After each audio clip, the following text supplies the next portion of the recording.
ঘুমাচ্ছ কেন? ঘুম পাচ্ছি কেন? কত করে উঠেছ?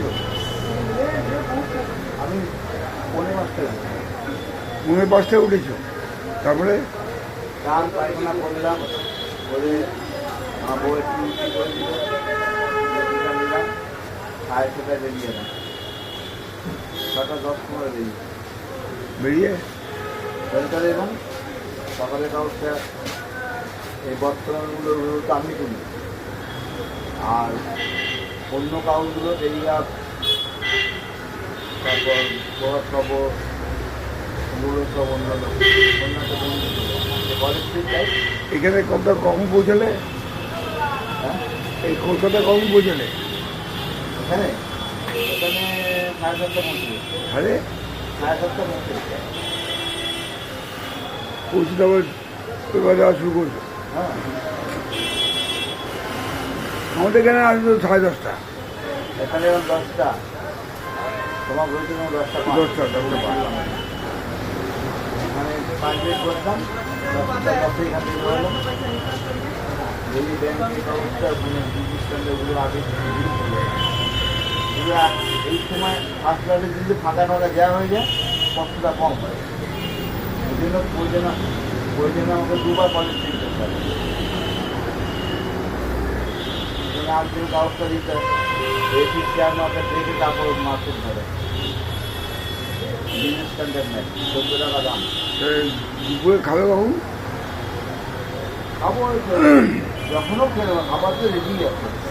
ও বাড়ি থেকে নিয়ে এসছো? বাড়িতে রুটি দিয়েছে, আজকে আলু ছিল না, রুটি করতে না করলাম, এখানে 100 গ্রাম দই নিয়ে নেবো। বাহ, এই তোমার রুটিন? হ্যাঁ, এই তোমার প্রত্যেক দিনের রুটিন খাওয়া দাওয়ার? দৈনন্দিন রুটিন? সকাল থেকে তুমি রাত অবধি খাওয়া দাওয়া করবে? সকালে 3টে পরোটা দিয়ে চা খেলাম।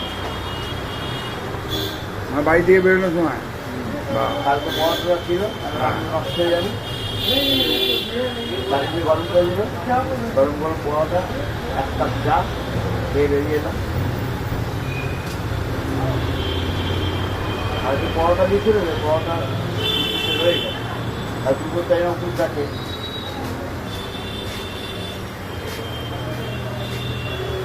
খাতে বউ আর খাইনি, দুবারে আমি রাত্রি জানি খাচ্ছিলাম, আমি শুদ্ধ ভাত। এর মধ্যেই তোমার আনন্দ খুঁজে নিতে হবে। হ্যাঁ, এর মধ্যেই তোমার আনন্দ খুঁজে নিতে হবে, এর মধ্যে হাসি, এর মধ্যে দুঃখ, সব কিছু নিয়ে নিতে হবে।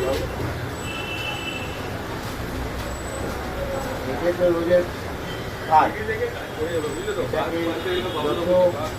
দিদি করতে হবে, আনন্দ শেষ করবে, তত তোমার শরীর বাঁচবে, সংসার বাঁচবে, সংসারে আজ যে পরিজনটা আছে তাদের সঙ্গে সম্পর্ক ভালো থাকবে। সত্যি সত্যি সোনাদা, তুমি তোমার মতো মানুষ হয় না। কত পরিশ্রম, সকালবেলা বেরো, সব জায়গায় পরিশ্রম করো, সব কিছু করেও তোমার মুখে এখনো হাসি আসে। এই হাসিটা সুন্দর লাগে, ভালো লাগে হাসি। ঠিক আছে।